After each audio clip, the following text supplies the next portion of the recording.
Goeiemôre, ek is vanoggend weer vroeg in die kerk besig om te bid. En ek bid vir die GLS, ek bid vir die gemeente. Ek bid dat die Here se guns op ons is en dat ons die regte ding sal doen in die lewe. Nou, die Here praat met my oor die krag wat binne in ons is. En daar's selfs 'n ding waaroor ek besig is om al hoe meer te mediteer. Maar kom ek wil vir jou 'n gedeelte lees. Markus 4, julle ken die gedeelte waar Jesus uitgaan, hy gaan saai die saad. Maar dan vertel hy 'n kort gelykenis. Hy sê, Jesus het ook gesê, God se heerskappy is soos 'n boer wat saad op sy land saai. Dan gaan hy voort met sy ander daaglikse aktiwiteite. Intussen ontkiem en groei die saad. Hoe weet hy self nie mooi nie? Die grond produseer die graan van self. Eers kom die eerste blaartjie uit, dan vorm die aar en uiteindelik sit die volgroeide koringkorrel in die aar. Sodra die koring ryp is, steek die boer die sekel in, want die oes is daar. Nou wil jy iets besef, dat jy het met jou tong nie skepingskrag nie. Bedoelende, ek kan nie sê kar en hier groei 'n kar hierso in my garage nie. Dis nie wat ek kan sê. Maar my tong is so saad wat gesaai word, dit word geplant en self weet ek nie hoe dit werk nie, maar dit groei en dit kom op.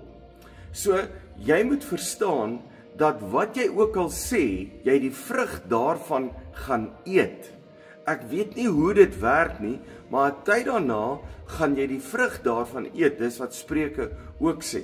Nou sê iemand baie mooi. Hy sê die lewe is nie 'n skool nie. As jy eksamen skryf, kan jy hier voor die eksamen inklim en jy leer die heel dag deur, skryf die volgende dag eksamen en dan is jy reg. Dis nie die lewe nie. Die lewe is 'n boerdery. Dit wat jy nou plant, dit gaan jy vorentoe kry. Dit wat jy nou in die grond sit, dis die vrug wat jy gaan eet. Dis wat deel van jou lewe gaan wees. So daarom is dit baie versigtig om wat praat ek. Nou sê mense ja, jy moet versigtig wees vir positiwiteit, want dit is nou humanisme en alles. Maar weet jy is elke dag negatief. Ek dink dit is baie beter om positief te wees in plaas van negatief te wees. Worry is om negatiewe gedagtes te vat en ek koester, ek bedink dit hardloop in my kop. En het jy al ervaar, jy sukkel partykeer om daai ding te stop, dan worry jy weer. Maar ek kan oor goed worry wat nie eens bestaan nie, dan worry ek daaroor wat totaal en al verkeerd is. Dan vra ek jou om positief te wees. 'n Positiewe gedagte in jou kop te hê en dit deel van jou lewe te maak. En wat jy nou ook moet besef, ek kan nie goed spreek in jou lewe nie. Ek kan net goed in my lewe spreek. So om positief te wees oor goed in my lewe, sodat my lewe verander. Ek plant saad in my lewe, self weet ek nie hoe nie, dit groei, maar ek gaan dit kry. So, en dis eintlik wat met baie mense gebeur. Dis 'n selfvervullende profesie. Onthou, 'n profesie is, ek sê 'n ding.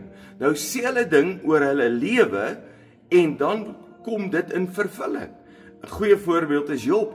Job het goed beleef. Nou weet ons, die duiwel het hom aangeval, daar was 'n geloofstoets, alles, maar Job sê, dit wat ek gevrees het oor my gekom. So die ding wat hy in sy kop die heeltyd gehad het, hy het die heeltyd vir sy kinders geoffer, want hy was bang, hulle het iets teen God gedoen, God gaan hulle straf en hulle doodmaak. Nou, hy het 'n heeltemal verkeerde idee van God gehad.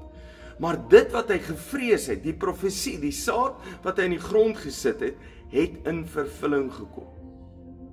Dan is ek bang, Here, wat het ek al gesê, wat ek vergeet het? En jy sê baie keer 'n ding en dan dink jy, niemand hoor jou nie.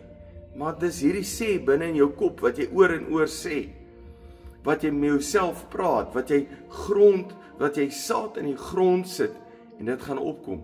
En nou wil ek jou leer vandag, om 'n wag voor jou mond te sit, om te dink wat jy sê. Jy sê so maklik vir jou kind 'n ding, maar hulle onthou dit vir die res van hulle lewe. Dis saad wat geplant is. Dink net as jy die regte saad in hulle lewe kan plant, wil hulle lewe gaan verander. Nou dankie dat jy luister. Nou Vrydag het ons GLS, gaan ek nie vir jou video uitstuur nie. En ek hoop jy ondersteun die GLS en jy's hierso. Maar kom ek bid vir jou. Vader, dankie dat ons gaan saam bid. Bid vir elkeen wat my luister. Here, haal die bossies uit, die verkeerde saad wat ons geplant het. Vergewe ons daarvoor. Here, en ek bid dat ons sal besef, ons lewe is 'n boerdery, en ek moet reg plant. Help ons om die regte goed te sê. In die naam van Jesus. Amen. Dankie, jy's 'n great blessing.